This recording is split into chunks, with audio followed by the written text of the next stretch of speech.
그를 쏘았으나 요셉의 활은 도리어 굳세며 그의 팔은 힘이 있으니 이는 야곱의 전능자 이스라엘의 반석인 목자의 손을 힘입음이라. 여러분 여기까지 한번 보겠습니다. 여기까지 그냥 대충 한번 보는 것은 뭐냐면 요셉은 무성한 가지가 되었다. 이 창세기 49장은 야곱이 12아들을 축복하는 장면인데 요셉을 생각하면서 야곱이 축복해요. 축복하는데 요셉을 가만히 생각해 보니까 무성한 가지. 정말 요셉을 보니까 그 샘 곁에 무성한 가지인데 이 가지가 담을 넘는 거예요. 여러분, 담을 넘는다는 것은 한계를 뛰어넘는다는 말이죠.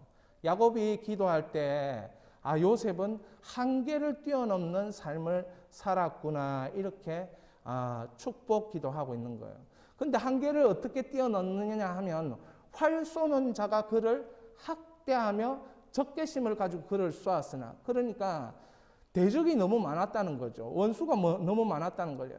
원수의 화살이 요셉을 향해서 쏘았으나 요셉은 전능자의 팔, 하나님의 팔, 그 안에서 정말 이겨나가고 그 한계를 뛰어넘는 인생이 되었다는 것을 야곱은 요셉을 축복하면서 그렇게 고백하고 선포하고 있는 것입니다.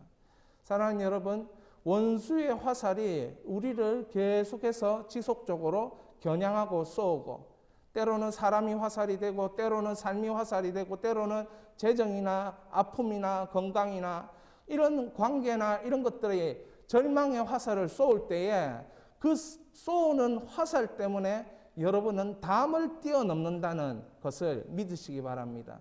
한계를 뛰어넘는다는 것을 믿으시기 바랍니다. 왜 그러냐? 전능자의 손이 함께하기 때문에 그렇다는 거죠. 자, 같이 또 읽겠습니다. 내 아버지의 하나님께로 말미암나니 그가 너를 도우실 것이요 전능자로 말미암나니 그가 내게 복을 주실 것이라. 위로 하늘의 복과 아래로 깊은 샘의 복과 젖먹이는 복과 태의 복이로다. 그렇습니다. 이 원수의 화살을 다 이겨내고 그 담장을 뛰어넘어 한계를 뛰어넘으니까 그 요셉이라는 인생 가운데 하나님께서 도우시는 거예요. 전능자로 말미암은 복이 임하는 것입니다. 여러분, 여러분에게도 그런 은혜가 있는 줄 믿으시기 바랍니다. 26절입니다. 내 아버지의 축복이 내 선조의 축복보다 나아서 영원한 산이 한없음같이 이 축복이 요셉의 머리로 돌아오며 그 형제 중 뛰어난 자의 정수리로 돌아오리로다. 그러니까 모든 형제보다 가장 뛰어난 탑이 되는 하나님께서 은혜를 베풀어 주신 것입니다. 야곱이 요셉을 축복하면서 기도를 할 때 이 12아들 가운데 이 야곱에 대해서는 이런 생각, 이런 마음이 있는 거예요. 여러분, 그렇습니다. 여러분에게도 하나님이 이 고난이 많은 사람들에게는 원수의 화살이 많은 사람들에게는 여러분, 그 한계를 뛰어넘는 인생을 만들어 주시려는 하나님의 손길이 있음을 믿을 수 있기를 바랍니다. 여러분, 이것은 중세수도원의 모습이에요.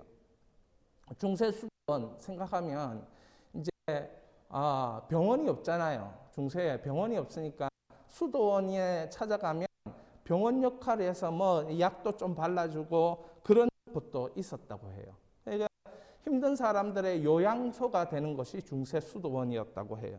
이방인들에게는 따뜻한 숙소를 제공하는 것, 그리고 그 마을의 교육기관, 이것이 중세수도원의 역할이고 중세수도원은 지식의 창고였다고 합니다. 스크립토리움이라고 해서 필사실이 있어서 성경을 필사하고 신학 서적을 필사하고 학문 서적을 필사하고 이런 필사를 하면서 거기에서 교육을 다양하게 받았던 것입니다. 어느 날 나이 많은 한 수도사가 정원에 흙을 고르고 있었습니다. 그때 그 수도원에 들어온 지 얼마 안 되는 조금은 교만한 젊은 수도사가 그에게 다가옵니다. 경험 많은 수도사는 수도사에게 이렇게 말합니다. 이 단단한 흙 위에 물을 좀 부어주겠나. 그러니까 늙은 수도사가 젊은 수도사에게 말을 거는 것이죠. 젊은 수도사가 물을 부었습니다. 그런데 그 물이 흙이 딱딱해서 물이 다 옆으로 흐르는 거예요. 나이 많은 수도사는 옆에 있는 망치를 들고 그 흙을 굳어진 흙을 깨기 시작했습니다. 그리고는 그 깨기 시작한 그 흙에 물이 잘 스며들고 있는 것을 보게 되었습니다. 흙이 뭉개져 가면서 이 물이 스며들면서 나이 든 수도사는 이렇게 얘기합니다. 이제야 물이 잘 스며드는구만. 여기에 씨를 뿌리면 꽃을 피우고 열매가 맺게 되는 거야. 우리 역시 깨어져야 하나님께서 거기 물 주시고, 하나님께서 거기 씨 뿌려 주시고, 하나님께서 거기에 꽃 피고 인생의 열매 맺도록 하시는 것이라네. 우리 수도사들이 강조해야 될 영성이 있는데 그것은 깨어짐의 영성이야 라고 그 젊은 수도사에게 가르쳐 주었다고 합니다. 교만한 가슴 속에서는 하나님의 역사가 나타나지 않습니다. 그래서 하나님은 고통스럽지만 때때로 우리를 깨부수시기도 합니다. 여러분 기억하십시오. 그 깨부순 그것이 끝이 아니라는 것을 믿을 수 있기를 바랍니다. 깨부서졌지만 하나님께서는 거기 안에 씨 뿌리고 거기 안에 꽃 피우고 거기를 통해서 열매 맺게 만들어 주신다는 것입니다. 말씀은 이렇게 말합니다. 이와 같이 주의 말씀이 힘이 있어 흥왕하여 세력을 얻으니라. 한번 같이 읽습니다. 이와 같이 주의 말씀이 힘이 있어 흥왕하여 세력을 얻으니라. 시편 105편 19절. 곧 여호와의 말씀이 응할 때까지 그의 말씀이 그를 단련하였도다. 이 시편 105편은 요셉을 관해서 이렇게 하는 말씀이라는 것을 제가 저번 주에 함께 나누었습니다. 하나님께서 내게 주신 약속의 말씀이야.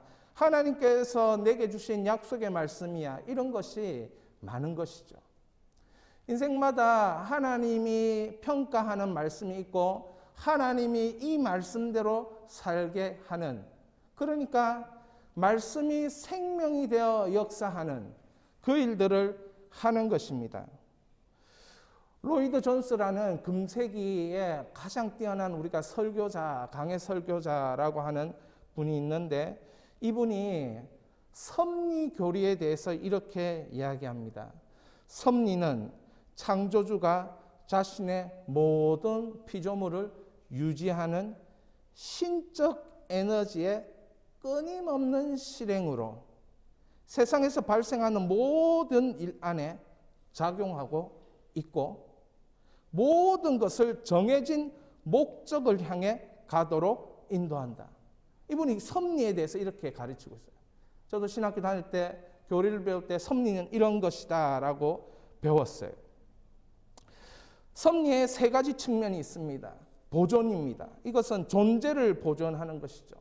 우리 한번 읽어봅니다. 하나님이 모든 것이 존재하도록 지키신다는 것. 통치, 인도입니다. 하나님의 목적을 달성하기 위하여 지속적으로 인도하신 협력 활동입니다. 자연의 힘, 법칙, 인간을 통해 살아계신 하나님을 드러내는 것입니다. 여러분, 하나님이 우리 인생을 통해서 일반적으로 섭리하실 때 우리를 보존하십니다. 왜? 창조하신 피조물이기 때문에. 그 피조물을 그냥 내버려 두지 않습니다. 세상을 돌아가는 법칙이 있고 원리가 있고 자연의 힘이 있지만 하나님은 거기에 다 개입하셔서 보존하십니다. 존재가 되도록, 인간이 되도록 그렇게 보존하신다는 거죠. 하나님이 보존하시니까 우리도 역시 보존하는 인생으로 살아야 되는 것입니다. 하나님이 무엇 하십니까? 섭리하실 때 인도하십니다. 이렇게 다스려서 여기까지 인도하시는 거예요. 이렇게 다스려서 목표를 이루도록 인도하시는 거예요. 이것이 섭리의 두 번째 인도하심입니다. 섭리의 세 번째는 하나님이 활동하시는데 어떻게 활동하시냐면 2차적인 원인, 그러니까 자연이 바람이 불 때 바다를 출렁출렁해서 바다를 완전히 뭐 하는 것입니까? 순환시키는 일들을 하나님이 하시는 거예요. 지구의 자전과 공정을 통해서 이 바닷가의 물들이 정화할 수 있도록 그렇게 2차적인 하나님이 힘을 가하시면서 때로는 비를 통하여 인생을 다스리시기도 하고 때로는 2차적인 원인을 통해서 내가 무엇을 얻는 사람으로 만들기도 한다는 것이죠. 이것이 뭐냐면 하나님의 활동이에요. 그래서 자신이 살아계심을 드러내시는 하나님. 이것이 섭리의 세 가지 측면이에요. 그래서 이것을 일반 섭리라고 하는데 그런 일반 섭리들 때문에 우리에게 어떤 특별한 일들이 계속 일어나는 거예요. 이게 특별 섭리인데 우리가 한번 읽어봅니다. 천천히. 하나님의 돌보심, 자연세계 속에서 하나님을 드러내심, 사람의 출생과 나라의 운명을 섭리적으로 주관하심, 우연이 없이 모든 사건을 섭리적으로 주관하심, 의로운 자들을 보호하심, 그의 필요를 공급하심, 기도의 응답을 통해 하나님 자기 백성을 사랑하심, 때로는 2차적 원인으로 협력하지 않고 기적을 통해 초자연적으로 역사하심. 이게 특별 섭리예요. 여러분, 하나님은 일반적으로 보존하시고 통치하시고 협력하는 가운데 하나님의 백성들을 이렇게 특별히 하나님의 돌보심 가운데 하나님을 드러내시고 하나님이 섭리하시고 하나님 주관하시고 하나님 간섭하시고 어려운 자들을 보호하시고 그 백성들의 필요를 공급하시고 기도의 응답을 통해 자기 백성들을 향해서 나는 살아 역사하시는 주관하고 통치하는 하나님이라 드러내시며 때때로는 우리에게 세상의 모든 것은 법칙이 있어 움직이는 것 같고 자연의 모든 것은 법칙이 있어 움직이는 것 같지만 그것을 초월하는 하나님의 기적의 역사도 우리에게 주신다. 이게 섭리교리라는 거죠. 여러분, 이런 섭리로 자신의 인생을 바라볼 수 있도록 하는 본문이 요셉의 과정, 인생 과정인 것입니다.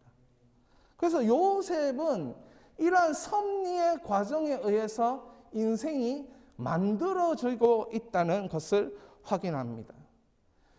요셉은 과정이 있었어요. 과정이 있었는데 그 과정은 만남이었습니다. 보통 우리가 과정이라 할 때 계획을 세우고 그 계획을 실천하고 뭐 이런 것일 수 있습니다. 그런데 요셉은 과정이 뭐냐면 만남인 거예요. 만남. 요셉에게 있어서 5번의 만남이 있어요. 5번의 만남. 저는 5번의 만남을 다 다룰 수는 없고 4가지 정도만 다룰 거예요. 그런데 이 만남은 하나님의 프로세스였다는 거죠. 하나님이 이 만남을 통하여 이 요셉이라는 한 인물을 만들어가는 작품으로 만들어가는 프로세스의 만남이었다는 것이에요. 자, 첫 번째 만남은 무엇이었을까요? 요셉과 그 형들과의 만남이에요. 여러분 어떻습니까? 이 요셉과 형들의 만남, 이 형이 시기 질투를 하는 거예요. 요셉이 채색 옷을 입고 요셉이 잘난 척하고 요셉이 꿈을 말하고 이러니까 부모도 다른데 엄마도 다 다른데 자꾸 요셉만 자꾸 드러나니까 힘든 거예요. 그래서 요셉을 시기 질투하고 결국은 요셉을 구덩이에 빠뜨려 버리고 사랑받는 아들에서 종으로 전락해 버리는 형들과의 만남이 첫 번째 요셉의 프로세스였어요. 여러분, 이건 고난 아닙니까? 이건 요셉으로서는 감당하기 힘든 상처 아닙니까? 그래서 구덩이에 빠지고 그 두 번째의 만남이 뭡니까? 요셉과 보디발 장군 가정과의 만남인 거예요. 그런데 요셉이 열심히 살았어요. 요셉이 너무나도 열심히 산 나머지 하나님의 섭리가 그 인생 가운데 보이는 거예요. 하나님이 함께 하시는 것을 보여주시는 그런 일들이 보디발 가정 가운데 자꾸 일어나는 거예요. 불신자이기 때문에 신자인 요셉이 하나님이 함께 하심이 어떻게 드러났을까? 성경에는 구체적으로 이야기하지 않았지만 성경은 이렇게 형통이라는 단어로 불신자도 이해할 수 있는 하나님의 함께 하시는 형통이 있었다, 이렇게 말하고 있습니다. 그런데 그것이 어떻습니까? 그런 형통이 다시 보디발의 아내의 이 잘못되고 보디발 아내의 그 유혹과 그 더러운 욕망이 뭡니까? 이 요셉을 감옥이라는 구렁텅이로 밀어넣게 되는 거예요. 여러분, 만나기는 만났는데 그 만남이 억울한 만남으로 전락해버리는 거예요. 하나님이 되게 하셨어요. 하나님이 형통케 하셨어요. 그런데 거기에 뭐가 있었습니까? 하나님의 프로세스가 뭡니까? 억울함이라는 거죠. 아픔이라는 거죠. 상처라는 거죠. 배신이라는 겁니다. 여러분, 얼마나 요셉이 힘들었을까요? 감옥에 들어갔습니다. 그런데 감옥에 들어가도 요셉은 거기에서 하나님이 함께 계셔 형통한 자로 인정을 받았던 거예요. 그것이 무엇이라고는 설명이 되어 있지는 않지만 하나님이 함께 하셨다라고 성경은 표현하고 있습니다. 떡 굽는 신하가 꿈을 꾸고 술 맡은 관원장이 꿈을 꾸고 그 꿈에 대해서 궁금해서 요셉에게 물어보는데 요셉이 그 꿈을 무엇합니까? 해석해버리는 거예요. 해석해버리는 거예요. 하나님이 요셉에게 지혜를 주셔서 꿈을 해석하고 꿈이 어떠한 역사 가운데 하나님의 섭리로 그들의 삶을 이끌어 나가는 그 무엇이다라는 것을 가르쳐 주는 거지요. 여러분, 그러니까 그 속에서도 하나님이 함께 하시는 일이 일어났습니다. 그래서 그 꿈대로 떡 맡은 관원장은 죽고 술 맡은 관원장은 살아나게 되고 감옥에서 벗어나게 됩니다. 감옥에서 나가게 됩니다. 요셉은 술 맡은 관원장에게 나를 잊지 말아달라고 그렇게 이야기합니다만 술 맡은 관원장은 감옥을 떠난 이후부터 요셉을 잃어버립니다. 그리고 나서 요셉은 바로를 만날 수 있는 하나님의 섭리가 또 나타납니다. 요셉이 바로를 만나니까 순식간에 어떻게 됩니까? 요셉이 애굽에서 스타가 되었습니다. 우리가 어쩌면 이런 만남을 꿈꾸지 않는가 이런 생각을 합니다. 술 맡은 관원장과의 만남 2년 후에 요셉의 이 바로가 꿈을 꿨는데 그 꿈을 해석해 달라고 여러 애굽의 유능한 자들, 능력 있는 자들에게 물으니까 뭐라고 얘기합니까? 모르겠다. 그런데 이 술 맡은 관원장이 꿈을 해석할 수 있는 지혜로운 한 사람이 감옥에 있다. 그를 불러내서 한번 들어보시라. 그렇게 추천을 하게 되었습니다. 사랑하는 여러분, 하나님은 만남조차도 과정이라는 것을 우리에게 가르쳐 줍니다. 여러분, 원수의 화살이 올 때, 그리고 원수의 화살이 맞아서 내가 넘어졌었더라고 할지라도 거기에는 하나님의 섭리가 있음을 믿을 수 있기를 바랍니다. 혹여 쓰러지고 죄를 짓는다 할지라도 거기서 하나님은 건져내어서 합력하여 선을 이루는 곳으로 우리를 인도하실 수 있는 하나님은 섭리적인 하나님이라는 것을 믿을 수 있기를 바랍니다. 여러분, 그러면 모든 과정에서 하나님의 섭리를 읽을 수 있는 은혜가 임하게 되고 해석할 수 있는 은혜가 임하게 됩니다. 오늘이라는 이 한날이 하나님께서 섭리하는 한날로 여러분이 이해할 수 있도록 성령께서 역사해 주시기를 축복합니다. 성령께서 여러분의 오늘에 듣는 이 말씀 하나가 내 인생 가운데 하나님 지금 이것 말씀하고 있구나 깨닫는 그런 은혜가 오늘 임할 수 있기를 축원합니다. 그래서 만남 속에서 하나님의 섭리가 있다라는 걸 요셉은 깨닫고 경험할 수 있었습니다. 그런데 이 하나님의 꿈과 계획은 항상 뭐가 따라다니냐면 고난이 있다는 거죠. 가만히 보니까 그 만남이 과정이 가만히 보니까 전부 다 고난이에요, 고난. 그런데 말씀 여러분 읽을 때 화살을 맞지만은 어떻게 하냐면 원수의 화살을 맞지만은 전능자의 손에 이끌려서 무성한 가지로 그 담을 뛰어넘지 않습니까? 요셉이. 그렇게 야곱이 축복한단 말이죠. 그게 뭡니까? 하나님의 꿈과 계획에 고난이 있지만 그 고난은 담장을 뛰어넘는, 한계를 뛰어넘는, 그리고 모든 일에 하나님의 영광을 드러내는 사건이었다는 것이죠. 여러분, 그래서 이런 말을 하는 것입니다. 성경에는. 자, 같이 읽겠습니다. 시편 119편 67절. 고난 당하기 전에는 내가 그릇 행하였더니 이제는 주의 말씀을 지키나이다. 여러분, 고난 당하기 전에는 그릇 행했대요. 시편 기자가. 고난 당하면 힘들잖아요.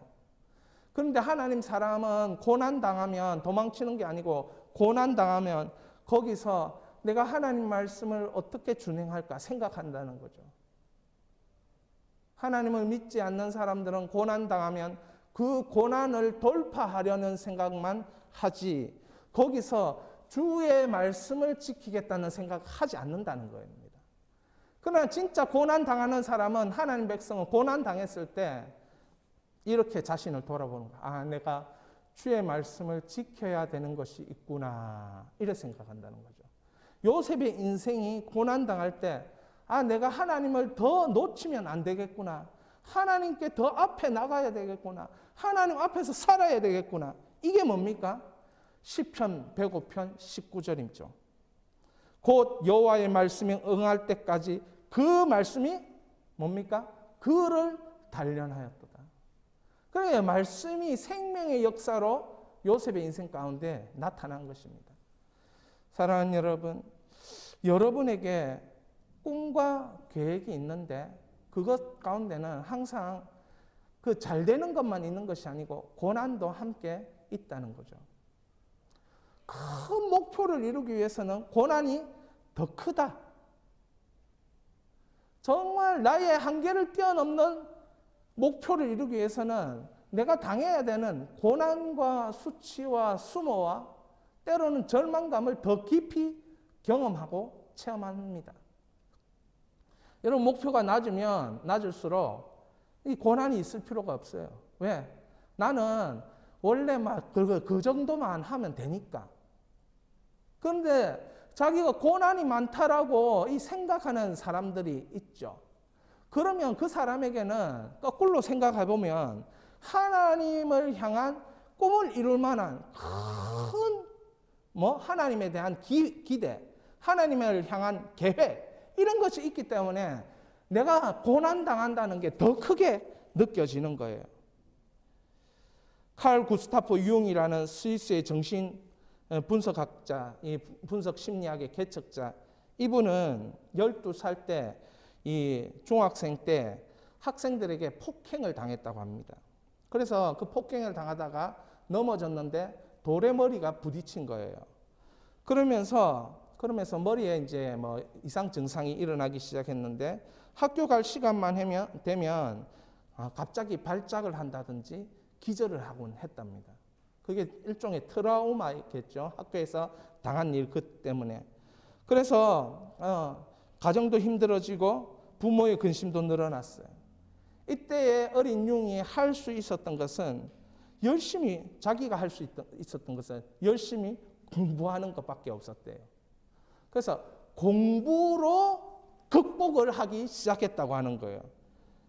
여러분, 그러면서 발작의 고통이 사라지고 바젤 대학의 의학부를 가게 되고 거기서 정신적인 고통에 시달리는 사람들을 회복시키는 그 일들을 그가 연구하고 공부했다는 겁니다.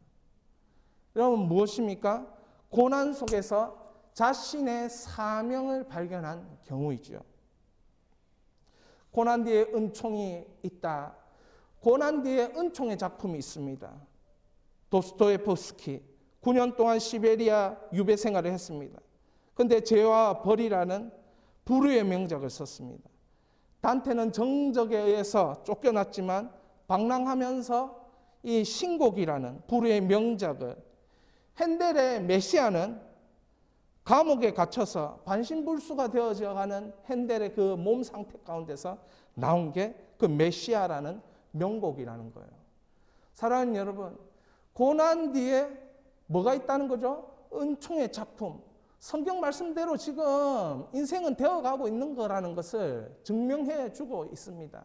하나님을 믿으십시오. 하나님을 붙드십시오. 하나님의 절대 주권을 붙드십시오. 나는 하나님 손에 있는 인생이다. 혹시 내가 넘어졌다 할지라도, 혹시 내가 절망한다 할지라도, 혹시 내가 상처가 있고 정말 피폐한 영혼이라 할지라도 여러분, 다 하나님 손에서 섭리적인 역사가 내 인생 가운데 있다는 것을 믿을 수 있기를 바랍니다.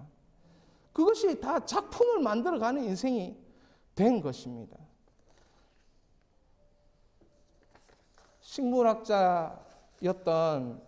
식물학자들의 말에 의하면 3월에는 강한 바람이 분대요. 3월. 강한 바람이 부는데 이 강한 바람이 불어서 나뭇가지가 마구 흔들린대요. 흔들리면 애처로울 정도로 흔들린다 합니다. 그런데 그 강한 바람은 나무에 꼭 필요한데, 왜냐하면 이 나무가 흔들리면서 새 잎이 나는데 이 필요한 영양분을 뿌리에서부터 나무 줄기로 이렇게 전달하는 역할을 하는 게 이 바람의 흔들림이라는 것이죠.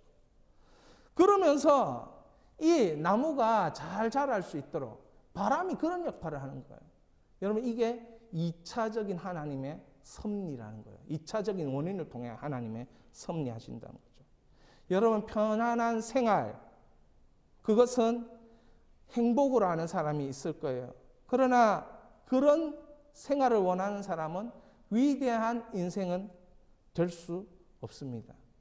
여러분, 위대한 인생은 항상 인생길에서 거센 바람을 만난 사람들이라는 거죠. 여러분, 문제를 신앙으로 어떻게 해석하고 문제를 하나님의 손길로 그 주권으로 어떻게 해석하고 그것을 긍정적으로 받아들이는가. 그래서 사도 바울이 범사에 감사하라, 범사에 기뻐하라, 그렇게 말한 것입니다. 여러분, 이런 것들을 여러분들이 이 고난이 있음을, 오히려 그 고난이 나의 담장을 뛰어넘고 사는, 한계를 뛰어넘는 인생을 만들어가는 하나님의 섭리적인 사건이라 여러분 믿으시기 바랍니다. 그러면서 여러분은 이 섭리를 받아들이고 뭐 해야 됩니까? 형통을 소망해야 돼요. 요셉이 했던 것처럼. 요셉이 그런 힘든 가운데 하나님은 꿈을 이루시고, 하나님은 나를 이끄시고, 하나님은 나에게 섭리하시고, 하나님은 한 만남을 주관하고 계시는 하나님이다. 그래서 요셉을 이렇게 성경은 한 줄로 딱 표현하는 거예요. 요셉의 인생 한 줄입니다. 사도행전 7장 9절 같이 읽겠습니다. 여러 조상이 요셉을 시기하여 애굽에 팔았더니 하나님이 저와 함께 계셔. 요셉의 형통은 고난이었지만 하나님이 저와 함께 계셔. 창세기 39장 2절입니다. 여호와께서 요셉과 함께 하심으로. 사랑하는 여러분, 하나님의 섭리를 받아들일 수 있기를 바랍니다.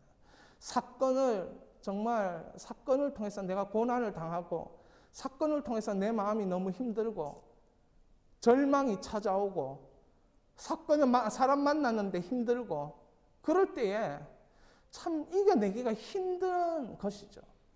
거기서 그 부정적인 상황에서 내가 긍정적으로 바꾼다는 게 이 보통 여간 하나님의 은혜, 그리고 내가 가지고 있는 지식들을 융합하고 막 이렇게 해도 될까 말까 하는 그런 상황에 여러분 놓였을 때, 여러분 믿으십시오. 이 사건이 하나님의 손 안에 있다라는 것을 믿을 수 있기를 바랍니다. 하나님의 섭리는 여전하다. 하나님의 섭리는 살아있다.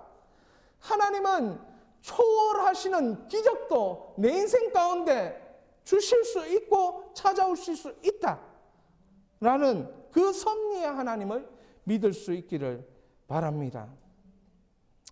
저는 이 고난을 통해서 하나님의 섭리로 인도하는 요셉의 원칙 10가지를 제가 이 성경을 보면서 추려보았습니다. 한번 천천히 1번부터 읽어봅니다. 하나님께서 주시는 꿈을 끝까지 간직한다. 하나님의 섭리를 철저히 의지한다. 해석은 하나님께 있지 아니하니까. 3번 어떤 상황에도 하나님이 함께 하심을 믿는다. 항상 친절과 인정스러움을 유지한다. 감옥에서 어찌하여 오늘 당신들의 얼굴에 근심의 빛이 있나이까? 힘든 사람을 그냥 내버려 두지 않고 질문이라도 한번 하는 거예요. 따뜻한 질문이라도 걱정하지 말라고. 하나님이 우리와 함께 하신다. 하나님을 믿으라. 우리와 함께 하신 하나님을 믿으라. 같이 읽습니다. 하나님께 마지막까지 충성한다. 근면, 성실, 온유함. 그 다음에 7번째, 다른 사람에게 죄를 짓는 일을 하지 않는다. 어디에서라도 하나님의 임재 안으로 들어간다. 노동의 가치를 알고 실천한다. 억울한 누명을 씌운 사람에게 대응하지 않는 탁월한 인격, 침묵을 갖는 것입니다. 여러분, 이 10가지를 제가 가만히 보니까 하나님이 어찌 이런 사람에게 섭리하지 않겠냐는 거죠. 하나님은 의로운 자를 보호하신다 하잖아요. 그러면 보호하려면은 그 사람의 중심이 딱 서 있어야 하나님이 보호하실 텐데, 이 중심이 뭐냐?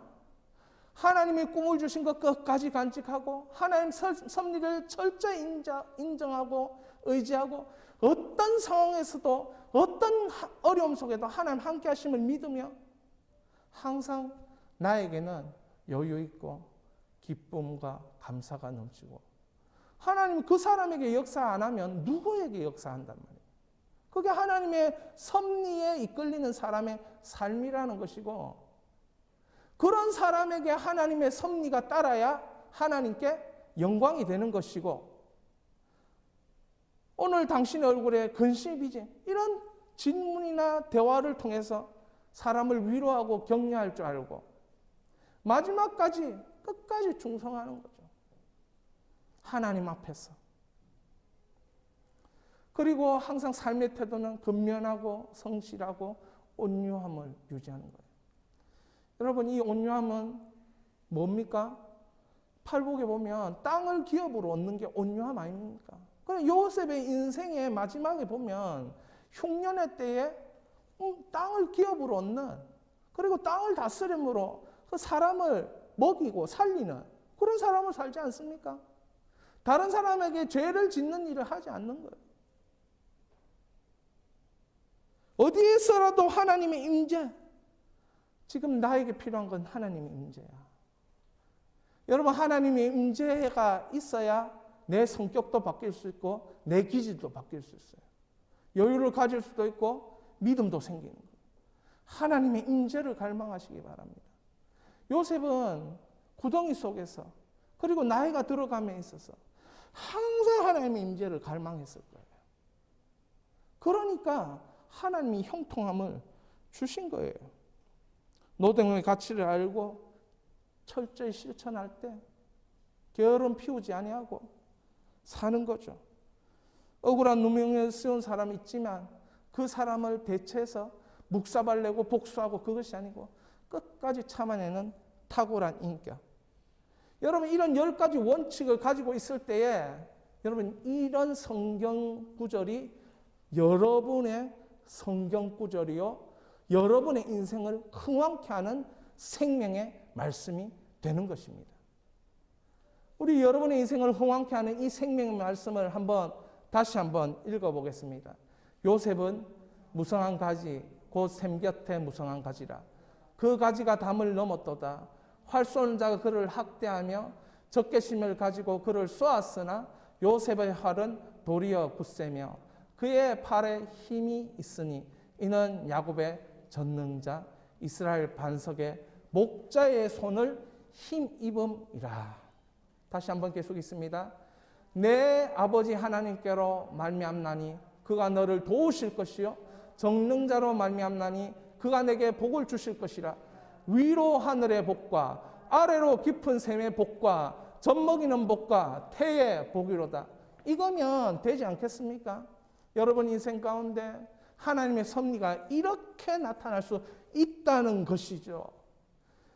여러분 이 최고의 하나님 섭리를 요셉은 하나님이 주시는 과정을 통해서 누리게 된 거예요. 그러니까 이 과정이 고난이라고 무서워할 일이 아니라는 거예요. 고난이지만 그 고난은 담을 뛰어넘는 무서운 가지가 되기 위한 하나님의 섭리라는 거죠. 그리고 여러분 인생에 하나님의 은혜와 복이 임하는 과정이 바로 고난이라는 거예요. 사랑하는 여러분, 저도 고난 생각하면 가슴이 답답합니다. 앞이 안 보입니다. 그런데 이런 약속의 말씀을 다시 붙잡는 것이에요. 아, 그렇구나. 또 한계를 알게 하고 또 나의 무능함을 알게 하고 그러나 전능하신 전능자의 손길이 내 삶의 은혜 가운데 있구나 깨닫는 것입니다. 그래서 하늘에서 임하는 이런 복, 전능자로 말미암아 복 주실 것이라, 도우실 것이라, 하늘의 복, 깊은 샘의 복, 젖먹이는 복, 태의 복이 임할 것이다. 내 아버지의 축복이 내 선조의 축복보다 나아서 영원한 산이 한없는 같이 이 축복이 요셉의 머리로 돌아오며 영원한 산이 한없는 것 같이 그렇게 하나님이 섭리하신다는 거죠. 사랑하는 여러분, 하나님의 위대한 계획을 알려주는 과정은 고난인 것 같지만 그 뒤에는 하나님의 섭리라는 거예요. 마치 동전의 양면 같지만 고난이 있으면 고난의 양면은 절망인 것 같지만 성경은 그렇게 얘기하지 않는다는 거예요. 고난의 양면이 복이라고 성경은 그렇게 얘기하지 않는다는 거예요. 성경은 고난이 있으면 그 뒤에는 뭐가 있다? 하나님의 섭리가 따라오게 돼 있다. 그걸 얘기하고 있습니다. 여러분 그래서 우리는 절대로 포기도 절망도 실망도 정말 내려놓음도 이것도 아니고 정말 하나님 야 고난이구나. 그럼 그 뒤에는 하나님의 섭리가 있구나. 아멘 아멘. 하나님의 섭리를 기다립니다. 눈 뜨면서 오늘 하나님의 섭리를 기다립니다. 눈 감으면서 오늘 왜 하나님의 섭리가 없었습니까? 오늘 하나님의 섭리는 무엇이었습니까? 그렇게 생각하는 거죠. 사랑하는 여러분, 제가 지난 3주간 가족들의 코로나 또 제가 마지막으로 코로나 확진되면서 이 예배를 현장에서 3주간 못 들으니까 내가 얼마나 이 마음이 힘든지 목사로서 이렇게 안 하고 싶어가지고 몸부림 쳤는데 이게 확진이 돼가지고 이러니 정말 힘들었어요. 그래서 오늘 오면서 이 고난이 끝이 3주간의 고난이 끝이 나고 섭리적인 역사가 일어날 줄 믿습니다. 이런 마음이 저에게 있는 거예요. 여러분 이 민족 가운데도 지금 코로나로 인해서 너무 힘들고 고난이고 국민들이 우울증에 걸리지 우울증이 되는 가정들이 많대요. 너무 힘들어가지고 올 스톱 시간이 스톱한 것처럼 그렇지만 여러분 믿는 사람 하나님을 의지하는 사람 하나님을 전능자이신 창조주이신 아들 예수를 주시기까지 한 그 사랑의 아버지 좋으신 우리 하나님 아버지가 여러분에게 섭리하시는 하나님이라는 거죠. 할렐루야.